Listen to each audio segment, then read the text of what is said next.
Okay, I'm live. So today, what I want to talk about while it's on my mind is one of the managers that was on duty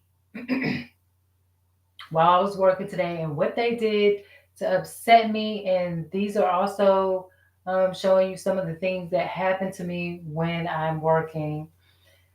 So basically, today I work at the cash register. And so far during this holiday season, it's a seasonal job right now. The lines have been 50 so people from the time I get in early all the way till 6 hours straight. The line is around the corner. Okay. If you know where I work, okay, but it's around the corner. There's 50 people in line all day for 6 hours straight. Now, we're supposed to say a certain thing throughout the whole time and, you know, do certain things at the cash register. Now, I'm at the cash register because I'm one of the best. And that's what the head manager said because I wanted to work sales floor mainly and sometimes cash register. Okay. Because it's too overwhelming for me as a person to take on that whole line all day, being the best up there for 6, 7 hours straight, nonstop, no pause, customer. Hello, how are you doing? Make sure you do the rewards thing. Make sure you say this. Make sure you also tell them about this. And sometimes they'll stand behind you and make sure that, you're doing that. Okay, so what happened today was 3 to 4 people called off. While I was supposed to be at the cash register, there was only 2 other people. Okay? Sometimes one. It was one other person and me. 3 to 4 people called off. So that means there's only 2 people at the cash register when there's supposed to be six. Okay? So I did this for 6 hours straight. And you can ask all the other cashiers, this is what happened. The line never stopped. 50 people throughout the whole 6 hours. So I finally just said, you know what? I can't go anymore. I'm not doing this anymore. Not this part. I can do something else on the front end, but my chest is kind of starting to hurt, and this is constant, continued moving, da da da da da da da, and the pressure of trying to even be fast for that long with that many customers repeatedly is stressful. So I did it for about 6 hours, and then I said, no, I'll do the hangers because the last manager left a bunch of hangers. And every cashier is supposed to put their hangers up at the end of the night, but they say, oh, it's busy. So I took it upon myself to just say, look, I'm done. I explained it to the other cashiers and that came in a little later than me. And I said, I'm going to organize all the hangers. I'm good at putting us in a good position. Anytime I get there, things get cleared, things get taken care of. So I'm just like, I'm doing the hangers. I'm going to get everybody's hangers, all this that was left over. So now a customer complains and says, hey, there's 2 cashiers and this line is long. I explained to the lady, now she said she already purchased her item, so why is she concerned about it? So I explained to the lady, excuse me, miss, the line's been long all day for 6 hours straight. I'm here. 3 to 4 people called off and aren't in. And she was like, yeah, well, I know, but like that's your job. Like that was kind of her attitude. And I was like, I just straight up told her, ma'am, my heart's not going to stop beating for you. My heart's not going to stop beating for you. I've had enough. My body said no. God said no. I know when to stop, and I'm not the one to lie. And I'm very athletic. I say I need to stop, I need a break, I can't do anymore, then respect that. I know how I feel. Nobody else can tell me that. And like they said, I'm the best one up there. That's why they like to keep me up there. But it's too much now. Day after day, I show up. I haven't missed one day. And I perform excellent when I'm up there. But once the pressure builds up and it's too much, okay, I didn't even ask for that position really. I really applied for a supervisor and I took what was available And it was a lot. I didn't understand the extent to it. So now this is what the manager said. When she saw me doing the hangers, she let me do it for a while, and she didn't say anything until I almost got finished completing all of the hangers that I needed to organize. Then she comes over and she says, "Uncle Tina," I'm trying not to say my name. She said, and that's not even really, so don't worry about it. I ain't worried about it. So she says, "Oh, Q, are you about to get off? Because we usually do that at the time you get off." Like I said, everybody's supposed to do that. People don't do it. And so I said, "Oh no, well, my chest is hurting," which I told her once before. "This is too much, so I'm just doing the hangers." After I was almost done doing it all, then she said, "Well, you're really, you're really hurting us. You're really hurting us." I'm like, "What do you mean I'm hurting you? Hurting you by doing the hangers that the man not the manager didn't do, or he wasn't able to get it going last night?" And she's like, "Well, yeah, no, I'm not hurting you. What was hurting you was the three or four people that didn't show up, and they were hurting me, okay? Because I'm the one who's saying my chest hurting. They're hurting me, okay?" So I'm like upset. I'm like, "Nah, I'm not hurting y'all." And I've had people like say things about me. And, I know that I've had a huge influence on getting that whole front area cleared and put together. I go up in there managing stuff, getting stuff clear, getting stuff together. I'm not hurting you because I'm saying that I'm hurting. How you gonna flip the script? Now that I say that I'm hurting, you're saying I'm hurting y'all? What? I'm disappointed. I don't like that. So now she says, "Well, you can go do this area that looks ridiculous." And so I clear that area, do a great job, take pictures to prove that I did that area, because whatever I do, I'm going to do a good job at it, because that's how I am, and I've been doing it for years. And that's why my damn heart be hurting when I be doing shit consistently, consistently, consistently at a high level at a good rate. At this point, it's time for me to sit back, calm down, teach people how to do stuff, show people how to do this, show people how to be more efficient and how to be more effective, because I see all that stuff and I'm good at it. That's what I do. I make things simple for people. I simplify things. See, and what happens when you simplify things for people, sometimes people get a little ungrateful. They take all the jewels, they take all the goodness, and then they pretend that you didn't give them nothing. And I don't appreciate that, and I don't like that. And then they want to flip the script and say, "Oh, yeah, you said you're hurt." Well, actually, we're hurting. Don't play with me like that, please. No disrespect, but it's not a game, and I don't think it's funny. Meanwhile, this manager, no offense, basically walks around really slowly every day and moves a couple of things here and there. And to be quite honest, just kind of stares. She always knows what I'm doing. And when I'm doing stuff, teaching somebody something, an easy way to do it, she'll snatch them away. Or like, "Oh, come help me." Every person that I've taught how to do something simple and quick, I notice maybe I'm just doing that good of a job. She'll hurry up and snatch them out the way and say, "Oh, I need you for this." Okay, sure. So, and then when I get through with something, she'll come and say something bad to me and then ask me to do something else when I did a great job.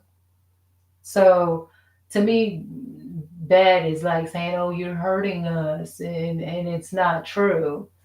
Like, you didn't complain about those three, four people that didn't show up. Did you call them on the phone and say, "Hey, the no show is a termination, honestly, at most jobs. You're hurting us because you're not showing up." How about you hire people that are going to show up instead of saying that someone who's busting their ass off, even when their chest is kind of hurting, and still doing something and being productive, instead of saying that that person is hurting you, you put the blame on the right people, not the wrong person, because that's what's going to get me to talk, is about how people is treating me. If you don't want me to talk about how people are treating me, make sure you use your words wisely and you say what really makes sense. Okay? Then she go, it just made me upset. And then when I tell her, "Oh, the other job you told me to do, I did that. I did a good job on that too, and I took pictures," she kind of be a little bit dismissive, like, "Oh, okay, yeah, yeah, yeah." Then it's like, well, do you want to do this and do you want to do that? Like, do you want to work at nighttime? Sure. What I really want is to be a supervisor and to be aligned with what I'm good at and do what I need to do because that's what I'm good at. And be, be productive. Look, this is the thing. If you put me somewhere where everybody is horrible at it and it's a high demand, you're pushing me to work harder, me to speed up. That's not gonna work unless I get paid for being faster, unless I get paid for being the best. It doesn't work like that. It's not like you go up there because everybody else is horrible and you pull the whole rope. You pull the most of the tug in the tug of war. Nah, it doesn't really work like that. That's not how it works. You know what I'm saying? You put me in a position where I can help them be on a better track. But not just that, you need more people. There's something that needs to be reconstructed in the management area, in the management department. And for me to tell you how it needs to be reconstructed, is almost like a higher management position. Okay, you need to restructure how you do interviews because there's people calling in, people want to come in, people are getting interviews fast. You need more help in that area. I don't really know what the problem is, but they're kicking out yeses to everybody, and I don't see all those people coming in. Then you need to structure how people perform and what they're doing on a timely basis. Then you need to keep up with all those no shows. You need to come up with a system. There's a system, okay? But don't sit up here and tell me, because I know better than that I'm hurting you by taking a break from my damn heart hurting from doing the work of three other damn people when I'm only one person. And if I could take care of that line for that long, when it was just two people, then two other people can do it too, if you want to say it that way. You know what I'm saying? But you want me to just keep going all day, and I don't even think that many people have all them hours and consistent. I would have to compare and really look at the statistics, see what how I'm being treated, what you really is doing to me. But I ain't gonna get that deep. I don't want that position. I I'm doing that position. I told the manager what I really wanted. But she said she wanted to make sure that people were serious, they really wanted the job, and I don't know how much more serious I could be. I'm serious at every place that I work at. So that upset me, and the reason why it upset me is because I had another manager at a place that I worked at that was like that was similar to that store. I was the fastest one running the blue bins. That's what we call it. If you know, you know. And I was the fastest one at everything I did. We went from four people doing that job to just me. Okay? Hello. 4 to 5 people doing that job to just me doing it by myself. And them using me as a gauge to see where they should be. Oh, let me see if you finished that. Oh, we need to hurry up. We need to hurry up. Okay? And then one day they told me I didn't even take all the training. So I didn't know how long it was supposed to take to finish those bins, which it was supposed to be like 35 minutes. And sometimes I was going over because I didn't know, but I was still the fastest one when we were doing the 4 or 5 people.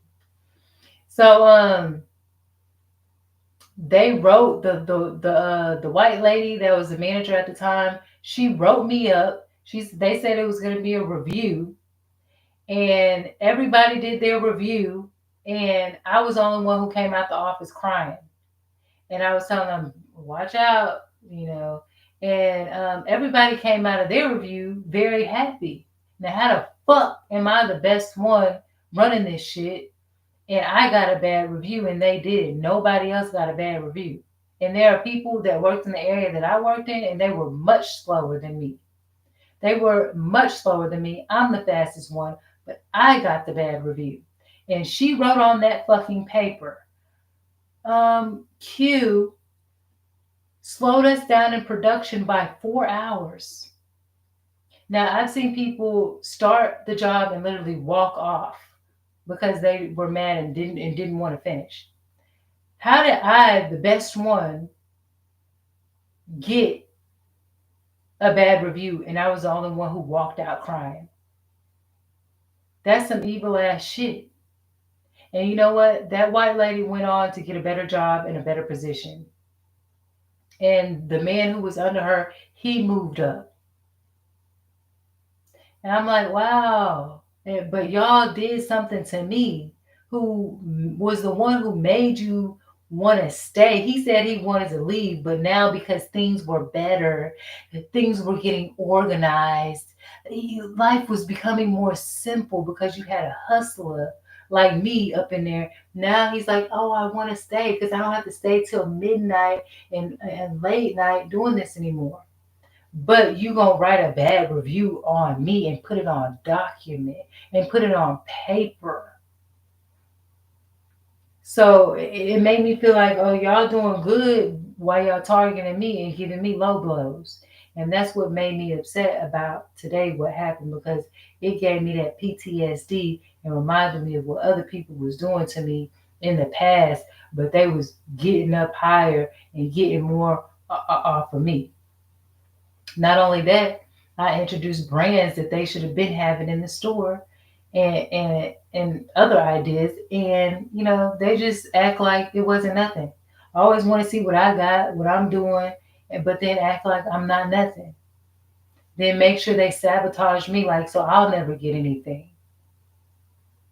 It was heartbreaking. It was very heartbreaking because when you work that hard and you try that good and you sweat that much and you move that fast and then somebody and you're at the best and someone got the nerve to make up something bad about you and give compliments to everybody else and put something bad on paper about you, that is enough to make you start sweating from the eyes. That is enough to make you start crying. And that's what they did to me. So tonight when she told me, "Oh, you're hurting me because you're not overindulging and doing something else that's productive." Don't make me get into how you're not managing the way that I think you should manage. Even though I'm not a manager, the management it ain't right, and you was hurting before I got there. Now I'm not the one to take a bunch of pictures of how things don't look good. But if you want me to do that, I can do that. And then watch how things improve after I show up. I'm not trying to be rude, but that's just something that happens with me. No disrespect. I'm not bragging. I'm not talking. But what's hurting me is looking at that stuff be a mess and how it got that way with all the managers that are there. And it's improving, but it was hurt before I got there. Let's just say that. Don't try to say I'm hurting nothing. Don't try to put nothing on document about me when I show up and I start helping because ain't nobody in there that's any other manager that works next to me that will agree with what you're saying.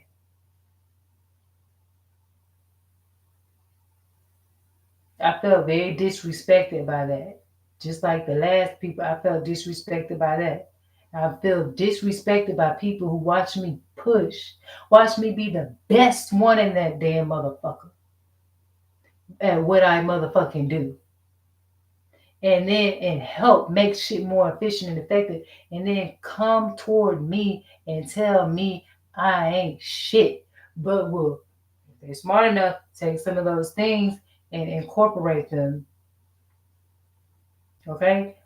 I have value and I have proof and I can take proof every day if that's what people want to say. And you can run the cameras back and see and make sure the audio is on too because oh, it's going to be a show.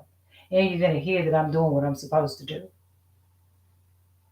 See, my phones keep getting disconnected, lost, and cut off on purpose because every now and then I take pictures of my work and I take pictures of what I do. And somehow them phones been just going out of whack and out of order. I wonder why. Yeah, I'm upset. And it's like, I don't know nobody who works that good and don't get up, don't get to the top. You know what I'm saying?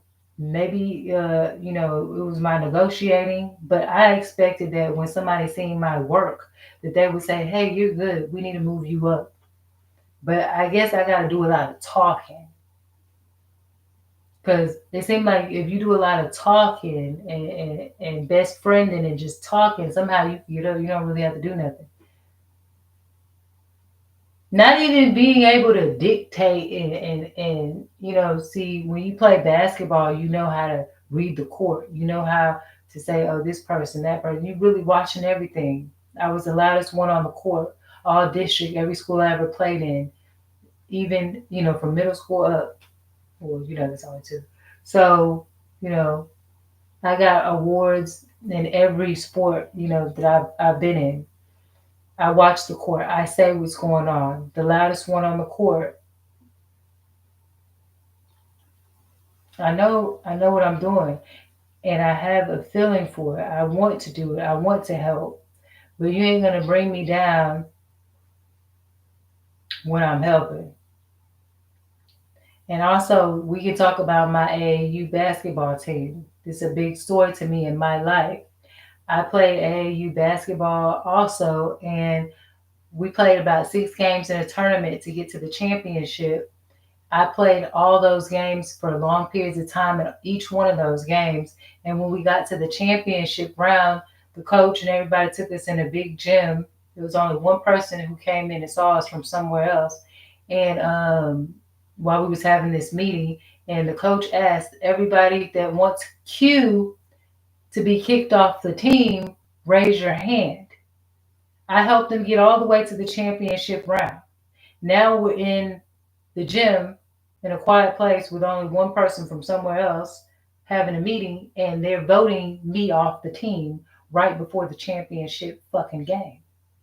One person raised their hand, and then everybody else started raising their hand. Maybe it was because they all wore the same flip flops and I didn't, because I came to the team a little bit later, but I was still on the team.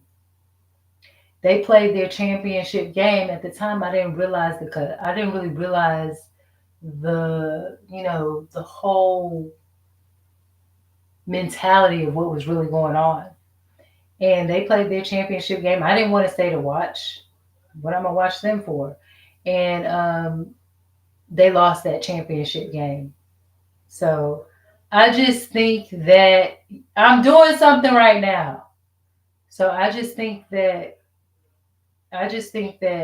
because they treated me the way that they did, they will always have to remember, because that's how God works. If we would have kept Q playing, would we have won that championship? Would we have got that trophy? That's what they went home with instead of getting that trophy. Why you kicked me off the team the game before championship round? Yes. And that's actually the basketball team where I got my nickname Q from. The coach used to call me Q. So now that's okay, because I go to play basketball in high school, and I'm on varsity. I don't see none of those players on that I'm competing with, none of them except for one, and we beat their team by like 50 points. It was ridiculous. And one of the girls who was a part of kicking me out, who was an assistant coach, which was the daughter, the one of the coach's daughters, she refed in one of my games, tournament games, for my school. And that game, I scored so many damn points, it was ridiculous. I don't care where you put me on the court, I was welcome, welcome, welcome. I was so mad. The coach never had to stand up, say a word. I mean, she was probably like, wow. I was so upset what they did to me. I scored the most points I had ever scored. When she ref that game, I wanted to show her what she was missing out of, and I hope she remembered when they kicked me off during that last damn game, when they should have took the trophy home if they would have kept me on that damn team. So it's just a lot of PTSD that I go through, and I don't know why, besides maybe my negotiating. And I don't really even think it's that, because I feel like my performance is at a level where it should just be, I kind of should be invited to it, if you ask me. And I don't know. I feel like for some reason people want to keep me at a lower level. At this point, though, it's actually hurting my heart. And I feel like, I need to take a step back. I feel like and it's been for a long time, many years. I've worked the late night shifts, which only managers are supposed to do at one job, constantly, constantly, constantly. They wouldn't even give me a break. At this point, it's hurting my heart. And there is a certain thing, sadly, called broken heart syndrome. And I didn't know that. And it's kind of scary. But at this point, I'm just not in alignment with God because I feel like the team around me is not allowing me to be in alignment with God as far as me having to depend on a team to get me somewhere to the top. My team of people that have been managing me so far have not put me to the top yet. When I should be varsity, they're putting me in. This isn't in real, basketball life. Because in real basketball life, I played varsity even in ninth grade, even my freshman year. Their last game, I played varsity, and then from that point on, I was on varsity. So they're putting me on freshman A, freshman B, when I should be on varsity, and that's been a big problem for me lately. It's hurting me. And I feel like a part of building a team is making sure that the right people and the best people are at the top. Not that you drain somebody that's doing really good by keeping them at the bottom and squeezing all the juice out of them for as little pay as possible. I feel like it's not a good look. You know what I'm saying? I feel like your management team represents you. So when you walk in there, you want to make sure that your management team looks good and that they're doing good and they're performing good, and not to just use someone to generate that's behind the scene and is lowly and down here and bring everybody else up. Like this person is secretly good and we're secretly keeping them at the bottom and they're secretly helping us and everything is in secret and in secret and in secret when it comes to them. But I'm going to put everybody else in the light. I can't do it. And quite frankly, it even hurts me to talk about it.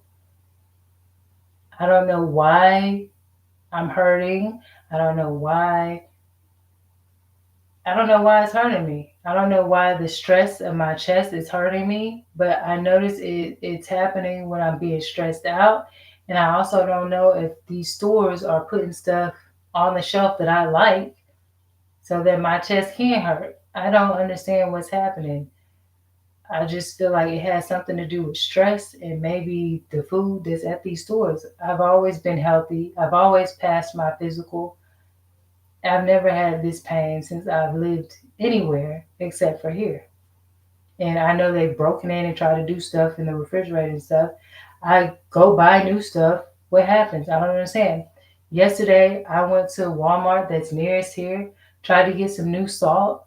It was brown rocks in the salt. I returned it, said, hey, can I get an exchange, get another one? Went to that. It was brown rocks in that one. I said, what the fuck's going on here? Because by then I'm not at work and I'm showing my cussing colors. So the white boy says they just got a new white boy. Funny, they get a white boy when the salt starts turning bad. And he says, oh, it looks like a contaminated batch.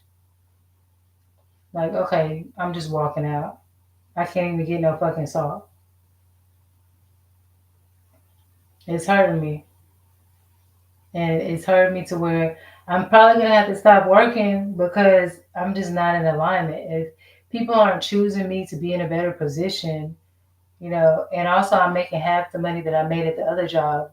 So, and I'm doing way more work. It's hurting me. It's just also interesting that when I was applying for the position I wanted, the phone kept hanging up.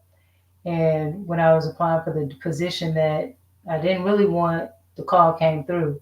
Even though by then I had changed my number and used a different number, but you know, whoever this is that's stalking me, they don't want me to have a good position. Feels like they're even talking to people before I get to the places that I'm working at. Seems like they're pre-talking to them and arranging some weird shit to where I'm being kind of treated a certain type of way. And like they're strategizing shit. I don't know how it's even fucking possible, but it's something like that's fucking going on. It's unreal. I've never been treated that way. When I was, in my like high school days and things like that, I've always been treated good and brought to the top based on my work ethic and based on how I perform. And now it's like I can't get a fucking chance. It's like everybody else is proving that they're good and that they can have the same thing as me, and I'm lowly and at the very bottom, even though my performance is like up here. And they're telling me to struggle, work hard year after year, and still stay down here. It's not working no more. God saying no is getting to my heart, and I'm gonna have to retire from that shit.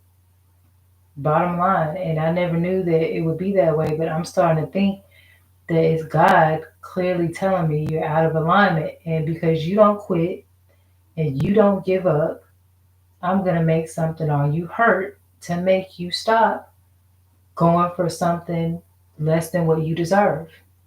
I feel like that's what God's doing because I don't know nothing else. Is and the food, but all the time I haven't really eaten no bad food today or nothing like that. So I feel the stress.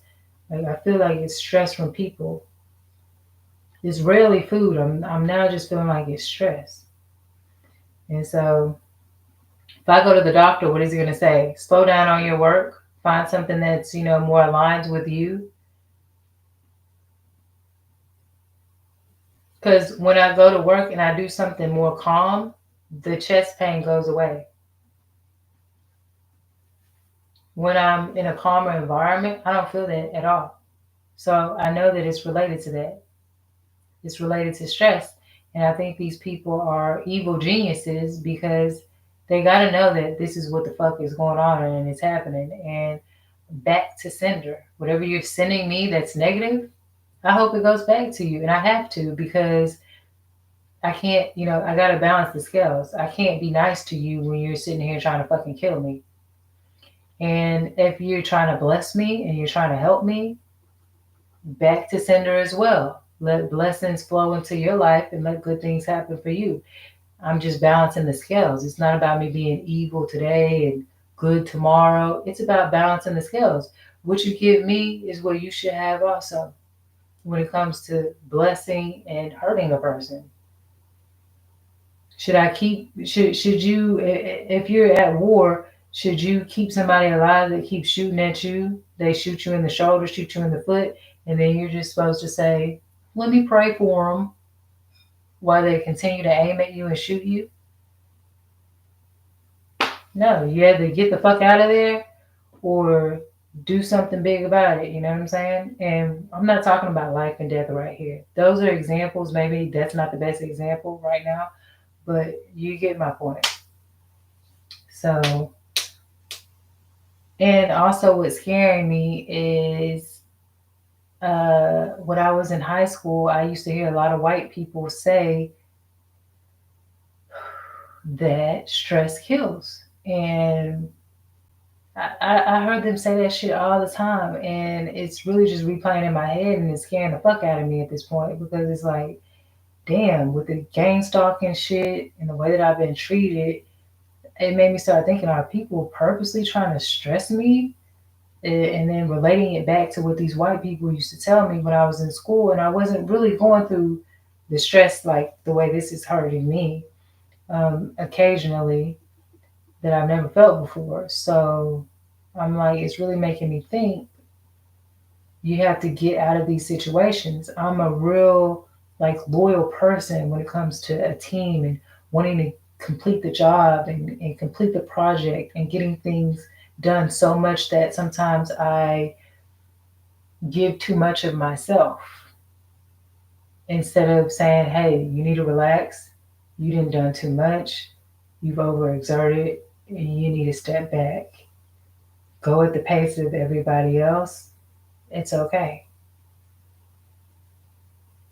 And that's been something that I've been working on and I've been forced to work on based on the physical and emotional things. And it's like when I can't complete something, it makes me feel bad, but I know that I have to honor my body and respect my body and how my body feels. When your body says, don't do anymore, you've done enough, you've done a great job, just accepting that and accepting that sometimes today you'll only get 75% done.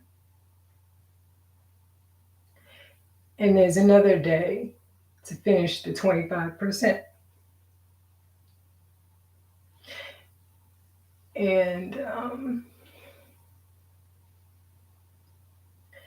accepting that because of those things, it's okay to be average sometimes, especially when you've really been pushing it. And if you overexert yourself, you might even have to be a little either call out or be a little bit below average because you've done so well. You've exerted yourself to the fullest. You've given the most. Now you have to, you know, and that's also a part of managing is seeing that it doesn't all get done in one day. Planning it out, accepting that you may have a vision and you may have to break that up into more pieces than you expected and being okay with that. That's one thing that I'm trying to get over and get better at. And also having a team that is evenly balanced and evenly yoked so that you know that everybody's doing their best and you know that you have the tools that you need to get the job done to where you don't have to overexert and realizing that that's also an important part. So that's what I'm coming to realize, and I am working on it, and I'm being forced to work on it. I don't have a choice at this point. I feel like I need to be aligned, and there's no other way. There's no other way around it. So that's all that I wanted to say today. I didn't expect that I would cry, but that's what happens. And also, I think it's just a little bit of, the perfectionist in me sometimes that I've really gotten over with quite tremendously. And just to not, be such a perfectionist. Well, you did a good enough job. Pass the ball to somebody else. And when you're running the race, people have to catch the damn baton. They can't be letting it fall. They can't be not showing up. They got to be there. You can't run the whole fucking race. It's not your whole fucking race to run when it's a fucking relay, right? A relay requires four people to do a good job, not one person to do the whole job or three or two people to do the whole job. Everybody puts in the same practice and the same work. And anything less than that is fucking unfair. It's not right, and you need to find a new damn team. And everybody needs to get on board with that. If you can't accept that, I don't know what the fuck you are accepting in life. Anyway, so that's it. Thank you for being here for my speech and my tears. And I'm going to go and try to relax and calm my heart and treat myself good. And also, another thing is my black ass hair. I love my black ass hair, but when you work a job where you have to do a lot, taking care of this and washing this is another damn job. So on my days off, if I have to spend 8 hours doing this, which I'm cutting down on time and doing really well, I've been practicing a lot on it. that has been really stressful. I've had this type of hair for a long time, and I'm just now like having time to figure it out, and you know what I'm saying, and do what I really want with it and try. But like that's a job. Coming home and cooking, that's a job. Making sure you now I have a lot of stores around me that aren't the best stores to go to. Now I guess I'm gonna have to fucking travel out just to go to a good store. And now I understand why white girls do yoga. Now I understand why people are doing fucking all these fucking spiritual or whatever type of things they do just to calm down and balance their body with all that. But I need a better position. I need a better position. And I think that I actually deserve it. I think I've earned it. I think I've worked for it. I think I have the mental capacity and the understanding. I've gone through so much. I've seen a lot. I understand a lot that it's like overdue for me at this point. And I think the universe, my body, and God is all saying that. And if all of those were stars in my body, the stars have aligned. And when they're not being able to be where they're supposed to be in the sky, it is really causing a problem. And so we need to let the stars align and be where they're meant to be as far as positions. And if not, I guess I'm going to be pushed into something else. I don't want to be broke. I don't want to lose my money because at the end of the day, as long as you don't have a job, you're still consistently paying your groceries. You're still consistently paying your phone bill. You're still consistently paying your car insurance. So my money is fucking going down as long as I'm not working. And that means all my work is being wasted if I can't get a job that allows me to be healthy and a job that is enough that, I can be taken care of and be okay. So, yeah, at this point, I'm just asking for God's people's help and I'm asking to be aligned with people that are like me and that understand. That's it. I'll talk to you guys later. Thank you. Bye.